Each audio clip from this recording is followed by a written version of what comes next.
қазақ тілі бірінші, орыс тілі екінші және ағылшын тілдерінен тұратын тілдік тестті орындау үшін осы видео нұсқаулықты мұқият тыңдаңыз. Онлайн тестілеу жүйесіне кіріңіз. Одан әрі, сіздің аты жөніңіз бен тиісті тілдердегі тестілердің тізімі көрсетілген бет ашылады. Егер сіз тестті орыс тілінде тапсыратын болсаңыз, языки бөліміне қарама-қарсы орналасқан «Начать» батырмасын басыңыз.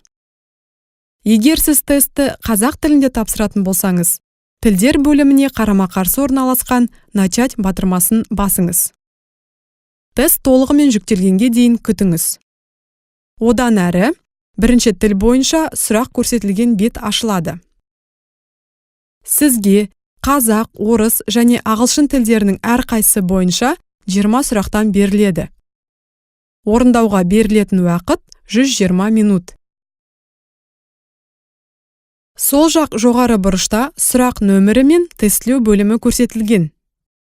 Оң жақ жоғары бұрышта тестілеу аяқталғанға дейін қалған уақыт көрсетілген. Келесі немесе алдыңғы сұраққа ауысу үшін оң жақ төменгі бұрышта орналасқан «Вперед» немесе «Назад» батырмаларын басасыз. Бір немесе бірден 5 сұраққа ауысуға болады.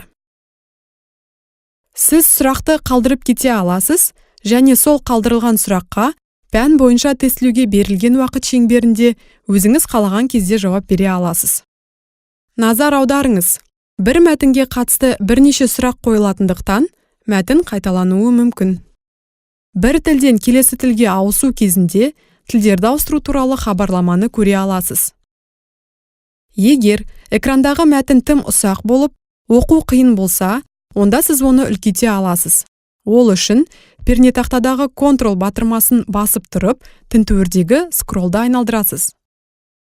120 минут уақыт өткен соң, уақыттың аяқталғаны туралы хабарлама пайда болады да, тест аяқталады. Егер сіз тестті берілген уақытынан бұрын аяқтауға дайын болсаңыз, онда соңғы сұрақ берілген беттегі «Закончить тест» батырмасын басуыңыз керек. Егер сіз тестті аяқтасаңыз, қолыңызды көтеріңіз. Қазір сіз онлайн тестілеу жүйесіне кіріп, тестті орындауға кірісе аласыз.